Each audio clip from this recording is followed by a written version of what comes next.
अस्सलाम वालेकुम मेरे बहन भाइयों, मेरे वीर वीरनियों, कैसे हैं आप बच्चों बच्चियों? सब ठीक हैं, खैरियत से हैं? मेरी यूट्यूब फैमिली, मेरी बहनें जो यूट्यूब पे काम कर रही हैं, वेलकम है आपका मेरी वीडियो पे। बहुत बहुत शुक्रिया आपने मेरी वीडियो देखने के लिए टाइम निकाला। मैं बना रही थी बिरयानी। तो बिरयानी की तह तो हर किसी को लगानी आती है, लेकिन मसाला हर कोई अपने तरीके से बनाता है। जैसे कि बिरयानी का कोरमा हर कोई अपने तरीके से बनाता है। चलें, आज आपसे कुछ बातें भी करनी है, तो आप साथ साथ देखिएगा कि मैं बिरयानी का कोरमा किस तरह बनाती हूँ। लेकिन उससे पहले जो है ना, आप सबसे दरख्वास्त है कि मेरी वीडियो को फुल वॉच कीजिएगा। आज की वीडियो में मैंने आपसे करनी है कुछ बातें, तो साथ रहिएगा, बने रहिएगा और कमेंट में ज़रूर बताइएगा कि आपको मेरी वीडियो, मेरी बातें कैसी लगी। अच्छा, मैं आपसे ये बात करना चाह रही थी कि हमारे गांव में ना एक्सीडेंट हो गया है एक बच्चे का। जो मेरा पीछे मेरे ससुराल का गांव है ना, वहाँ पर एक बच्चे का एक्सीडेंट हो गया है। यानी कि छोटे छोटे उसके 2 बच्चे हैं, 3 छोटे छोटे बच्चे हैं। बड़ी बड़ी हिसाब भी लगा लो तो 29-30 साल की उसकी उम्र होगी। तो अल्लाह ताला उसको सेहत और तंदुरुस्ती दे। हुआ कुछ यूँ कि हमारी जो बस्ती है ना, उसके लड़के थे 2, वो जा रहे थे बाइक पे कोल्ड ड्रिंक लेने के लिए। तो वो उसकी ना वाइफ ने ना बोला, जिसका एक्सीडेंट हुआ है, कि आप खाना खा लें, आप कहाँ जा रहे हैं? वो कहने लगा कि मैं जा रहा हूँ बाहर, थोड़ा सा स्कूल का काम है। आपको पता है कि नेटवर्क का इशू तो हर जगह पर रहता है। तो वो बेचारा टैब लेकर बाहर निकला और स्कूल का कुछ काम करने वाला था। बाहर सड़क पे आया भी, जहाँ पर शायद नेटवर्क अच्छे से हो। उधर से 2 लड़के आ रहे थे, वो भी हमारी ही बस्ती के थे।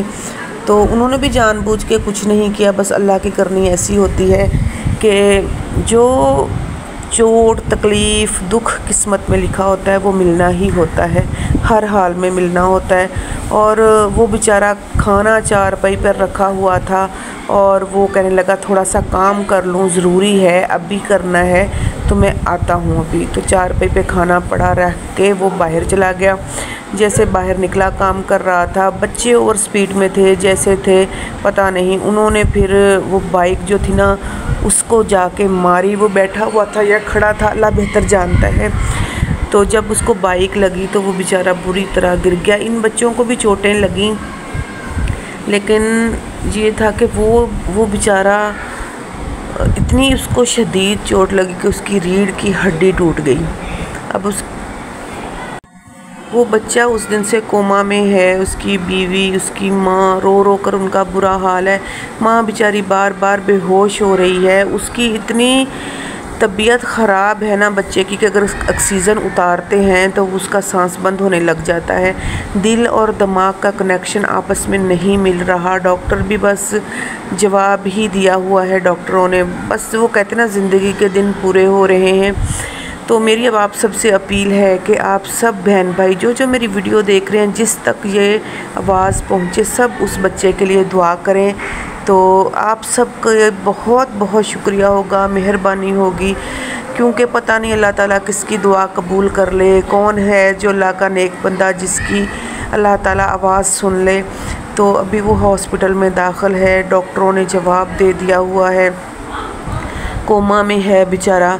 तो समझ नहीं आ रही कि अब क्या होगा उनके साथ। अकेला बेटा कमाने वाला घर में, और कोई सरबराह नहीं और कोई कमाने वाला नहीं। माँ बेचारी का बुरा हाल है, बाप बेचारे का बुरा हाल है, एक ही एक बच्चा है उनका। अल्लाह ताला सबके बच्चों को अपने हिफ्ज़-ओ-मान में रखें।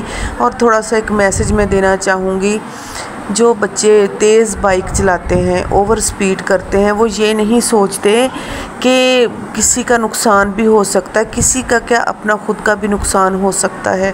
बहुत तेज़ आजकल के बच्चे बाइक चलाते हैं। तो खुदारा सब बच्चों से गुजारिश है, जो मेरी वीडियोस देख रहे हैं, जो मेरी बात सुन रहे हैं, कि कभी भी ओवर स्पीड मत करें, जिससे किसी का जानी और माली नुकसान हो। चलें, ये मेरी आप लोगों से रिक्वेस्ट थी कि आप ना please please please over speed बच्चे मत किया करें। जो माँ बाप हैं वो अपने बच्चों को ज़रूर समझाएं, उनको बोलें कि ओवर स्पीड जो होती है वो नुकसानदेह ही होती है। आप सबसे गुजारिश है कि उस बच्चे के लिए दुआ ज़रूर कीजिएगा। शायद किसी की दुआ से उसकी जान बच जाए।